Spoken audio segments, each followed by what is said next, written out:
If you like combat simulators and vintage military aviation, then you're watching the right video. In previous videos, I talked about the combat simulator called DCS World, which is very realistic and mainly features modern combat aircraft, although it is possible to acquire legendary Second World War aircraft such as the Spitfire, the Mustang P-51, the FW-190, among others. I also talk about the game War Thunder, which has a wide range of aircraft from all the countries who were involved in the Second World War, and the graphics are quite real. But the realism of the simulation is not the most accurate. It is a free game, but it's more arcade, but for being a free game, it's quite acceptable. But today we're going to talk about a simulator with great realism in the simulation of physics and management of aircraft systems, especially dedicated to aircraft of the Second World War. This is IL2 Sturmovik.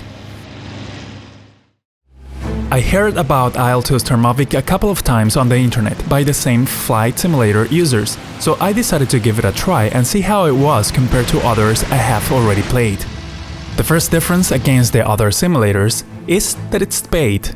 And for some people it might be a negative side. Luckily, I could buy it during a generous Christmas sale, which reached up to 75%, so I almost had it as a gift. I took advantage of acquiring the premium version that includes 2 collector planes that otherwise you will have to buy separately.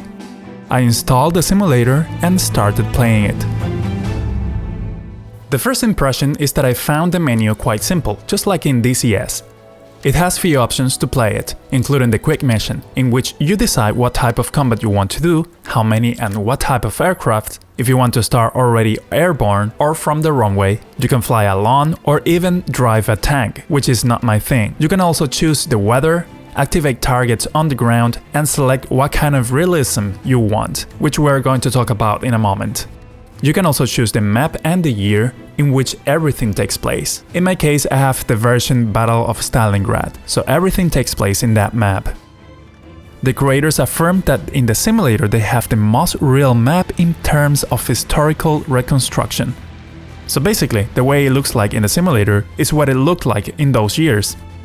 Based on recently declassified military archives from the Russian government showing maps and images of how Stalingrad looked from the air between 1942 and 1943. Then, depending on the type of aircraft you selected, you can add extras, such as additional cannons and bombs, but of course, the more things you add, it will affect the plane's performance according to the weight and aerodynamic drag. Then there are the scripted campaigns. I don't have any activated for now because I have to buy another extension, but basically they are campaigns based on the history. Something similar happens in the career mode, in which you represent a character from either side, and it is as if you live their missions and experiences. A little strange, but it is there. And then we have single missions.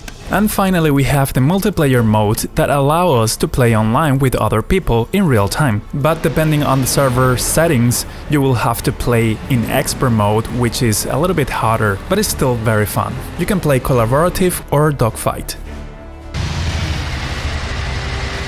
But now let's talk about the realism and graphics. From the moment you start flying for the first time and start directing the aircraft, you realize that it responds very differently from other games, such as War Thunder. It is more similar to the physics of DCS World, which is much more realistic. You realize that you cannot make tight maneuvers without losing control or fainting the pilot, and the details of destruction are quite good. The systems of each aircraft are quite accurate to those of the real aircraft. And there are details such as the humidity and the cockpit glass when you go through the clouds, and the damage to different components of the plane depending on where they hit you when an enemy plane shoots at you. You can also escape from a damaged plane or suffer damage if a bullet reaches the pilot.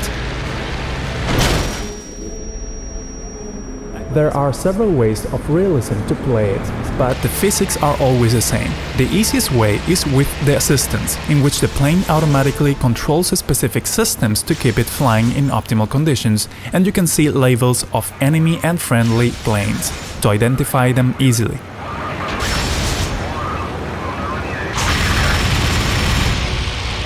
You can also see the speed, altitude and direction information in this corner, so you won't have to see the instruments at all times. In the expert mode, all of these aids disappear, so you have to visualize the instruments to keep it in optimal conditions and know the speed and altitude. Also, identifying the enemies from a distance is much more difficult, a lot more realistic.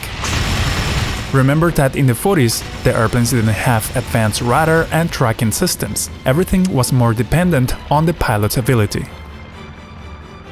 Shooting at the enemy is also a skill you have to develop. Because of the trajectory of the planes, the bullets are not going to reach the target as you see through the scope, but you need to learn how to aim depending on the distance, speed and trajectory of both your plane and the enemy plane. As for the graphics, they are quite acceptable, but they could be better. I have no complaints, but I think that in War Thunder the airplanes look better in the outside, but the opposite happens when you compare them with the interior of the cockpits. They look much better in IL2. The cockpits in IL2 are not clickable, and everything must be done by the keyboard combinations or joystick buttons. Not bad, but I wish we could do so, just like in some airplanes in DCS world. In conclusion, if you want to have a very realistic experience flying fighter planes from the Second World War, IL2 offers exactly that. It is advisable to use a joystick for a more complete and immersive simulation experience. It is also possible to use virtual reality headsets, but also other tracking systems. But what I use is my mouse to look around, no tracking system yet.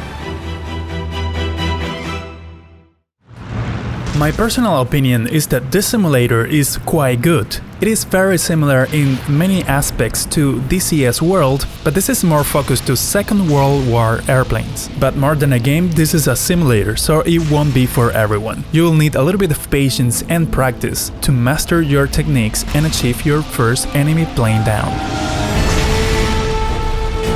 I could say that this is a little bit similar to War Thunder in its most realistic mode, but of course IL2 it's a lot better in simulation of physics. Now that's my personal opinion, and this simulator comes with a price, and one of the downsides is that if you want more airplanes, more maps, then you will have to buy another extension that also works as a standalone game. But in DCS World also each airplane is not cheap, so that's a standard. But if you don't want to spend a lot of money, just get War Thunder. Finally, I'll leave you with some shots of the best moments of some of the battles I've had. Although I haven't spent too many hours in this flight simulator, it has been quite exciting in each battle.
I hope you enjoyed this video, and remember, do not believe what they tell you at school.